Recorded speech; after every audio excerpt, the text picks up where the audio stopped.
Assalamualaikum warahmatullahi wabarakatuh. Salam sejahtera buat kita semua, kawan-kawan para peserta training teknisi ponsel online LPK Quantum Telecommunication Semarang dimanapun berada. Semoga kawan-kawan semua selalu dalam keadaan sehat walafiat, dimudahkan rezekinya, dilancarkan semua urusan-urusannya, dihindarkan dari balak serta musibah, serta selalu dalam perlindungan Allah Subhanahu wa Ta'ala. Amin amin ya Allah ya Rabbal alamin. Bah, kalau WiFi bisa dijadikan kuat tidak ya? Misal kasih panjang antenanya, nggak bisa bang. Jangkauan WiFi itu sudah standar dari bawaan pabrik. Misalnya WiFi itu hanya kurang lebih 20 meter misalnya. Udah, walaupun kita tambah antenanya tetap nggak bisa. Gitu ya Bang Hadi ya. Bah, cara lihat bitmap yang sebenarnya gimana? Contohnya lihat nilainya. Bitmap itu spesialisnya ya, bitmap itu spesialisnya adalah melihat jalur. Cuman Borneo berbaik hati ditambah tuh sekarang fasilitasnya juga ditampilkan nilai, tetapi belum totalitas. Ya, belum ditampilkan totalitas. Nyambung semua jalurnya, berarti tidak ada masalah, Bang. Ini Bang siapa tadi? Bang Sanusi ya. Bang Sanusi, kasus WiFi-nya ini apa? Tidak bisa on ataukah lemah? Ya, tidak bisa on ataukah lemah? Kasus di C21Y-nya. Coba deh. Kalau nyambung semua berarti antena tidak masalah, aman berarti. Antena aman, tegangan aman. Kok wifi-nya nggak bisa nyala, kok wifi-nya lemah, kok wifi-nya putus nyambung, berarti IC wifi-nya bermasalah. Lakukan SOP pengerjaan IC. Yang pertama apa? Panasin IC-nya, kasih flag, goyang titik, jos. Kemudian kalau masih sama, angkat, cetak, pasang. Kalau masih sama, ganti IC Wi-Fi-nya. Kalau ganti pun masih sama, ya, dengan catatan tadi sudah di reset pengaturan pabrik ya, boleh kawan-kawan coba flash. Gitu ya, Bang Sanusi ya. Boleh direspon lagi jawaban saya ini di kolom komentar. Bang, apakah harus ganti kuningan bawaan pabrik untuk backdoor ke backdoor gantian biar sinyal wifi-nya sama kuat? Harus bawaan pabrik, Bang.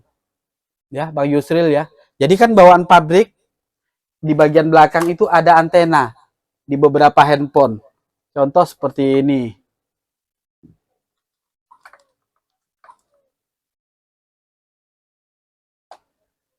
Jadi bawaan pabrik itu ada kayak gini, stiker-stiker. Ini kan backdoor nih. Kadang kita ganti backdoor. Nah, stikernya ini harus kita lepas. Stiker antenanya ini harus kita lepas, pindah ke backdoor yang baru. Sama, atas bawah. Ya. Jadi jangan sampai sobek, jangan sampai hilang, atau bahkan tidak dipasang. Jadi harus dipastikan dipasang. Oke? Itu ya Bang Yusril ya. Bang Husni, Mbak ada kasus di Redmi 9, kasus boot loop.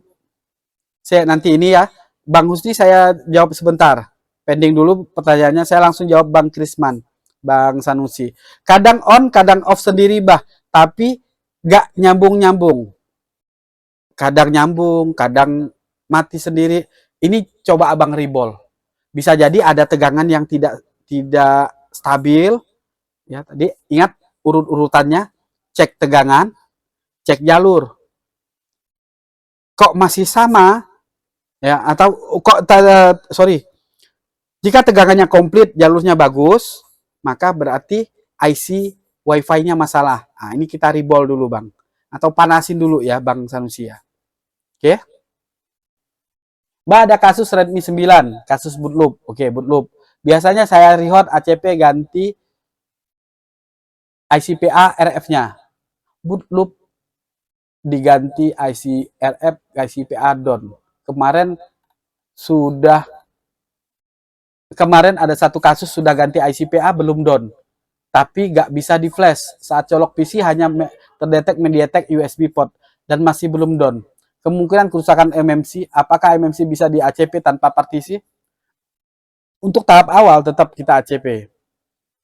Jika abang berpikir bahwa ini UMMC, ACP aja langsung nggak apa-apa. Ya. Cuman nanti next time-nya, begitu di ACP ternyata juga hasilnya masih sama, maka baru kita lanjut. Mungkin karena si MMC-nya urgent, sudah hampir KO, habis masa pakainya, bisa jadi yang membuat dia boot loop. Maka harus dipartisi ulang. Ini salah satu caranya. Kemudian, Bang Husni dan kawan-kawan yang lain, khusus kasus boot loop, ya, khusus kasus boot loop, penanganan pertama sebenarnya bukan langsung ke ICPA, bukan ke RF. Ini hanya kebetulan dan di kasus di handphone-handphone tertentu saja. Seperti M3, Poco M3 gitu ya. Tapi untuk handphone-handphone yang lain, bukan ke RF, bukan ke PA. Nah, disinilah pentingnya kita mendeteksi, menganalisa menggunakan power supply. Itu fungsinya di situ. Jadi, kebetulan Bang Husni dapat kasus beberapa kali mungkin atau bahkan sering, nah, hanya dengan di ACP, WTR, atau RF ya, atau cabut PA-nya, ternyata dia jadi normal, ya sudah. Kebetulan saja, berarti si PA-nya yang short. Makanya di sini pentingnya kita menganalisa menggunakan power supply. Bang Sanusi, masalahnya tadi kan bagus, setelah saya flash lalu hilang wifi. Nah, di sini ketahuan Bang, masalahnya sebelumnya bagus, tapi setelah di flash wifi-nya hilang. Coba abang lakukan flash ulang menggunakan firmware yang berbeda, firmware yang lain. Jadi lihat ke belakang dulu. Kalau awalnya karena kasus flashing jadi bermasalah, maka wajib kita atasi dengan cara flashing juga. Jadi tidak langsung ke hardware-nya. Nah, alhamdulillah di sini terbukti terbuka. Kalau tidak diceritakan, oh ini tadi awalnya gara-gara saya flash gitu kan. Berarti bisa jadi firmware yang digunakan file modemnya bermasalah. Maka solusinya ganti firmware, flash lagi. Oke, gitu ya Bang Krisman ya, Bang Sanusi. Bang Farid Kat, Wi-Fi gak bisa pencarian connect langsung keluar Mbah, Redmi Note 8. Wi-Fi gak bisa pencarian. Ini bisa, maksudnya tidak bisa di-on-kan, atau dia pencarian, tapi begitu ketemu mental, keluar langsung begitu ya. Nah, ini harus software dulu. Ya. Langkah awalnya Bang Farid, di flash dulu, minimal di reset pabrik. Kalau ternyata masih sama, nah baru bongkar. Bongkar lalu ukur tegangan kerjanya. Mbah, komponen warna putih kaki 6 setelah antena wifi itu apa namanya? Apa namanya? Macam-macam bentuknya. Jadi begini kawan-kawan, kadang ada komponen-komponen pasif yang dibuat di luar standar. Di luar standar. Jadi contoh nih tadi mungkin yang ditanyakan Bang Aru ya. Nih, saya buka dulu.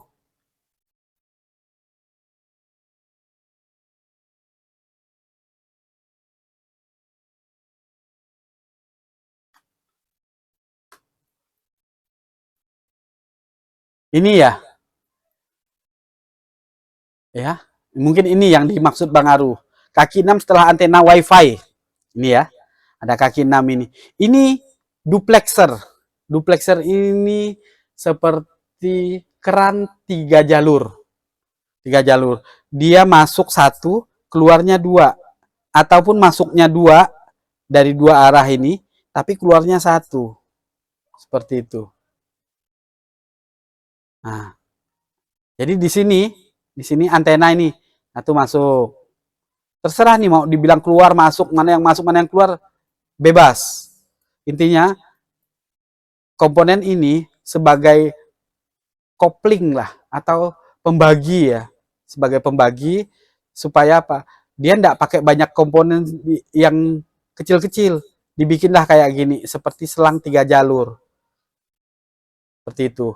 Jadi jalur utama, 2 jalur yang digunakan untuk masuk dan keluar. Seperti itu Bang Aru. Bang Julius, short after power itu ciri-ciri konsumsinya arus di PSU bagaimana? Ciri-cirinya konsumsinya melebihi konsumsi arus standar. Misal, di handphone standar arusnya itu maksimal hanya di 800 mA. 800 mili, 400, 500, 600, naik turun di angka itu. Tiba-tiba kasus di kita dia sampai 1 ampere lebih. Gitu. Padahal waktu di on kan dia normal. Tapi setelah berjalan, sinyal ada, misalnya wifi nyala atau kamera nyala, arusnya langsung melonjak. Nah, itu ciri-ciri short setelah on. Begitu dia difungsikan, handphone langsung mati.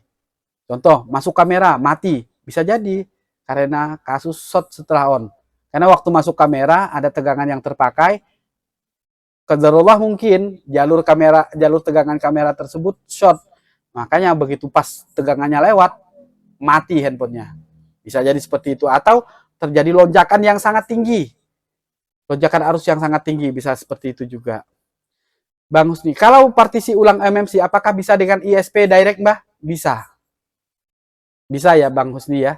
Jadi salah satu untuk partisi ulang MMC, terutama di UV box, kita bisa menggunakan ISP direct.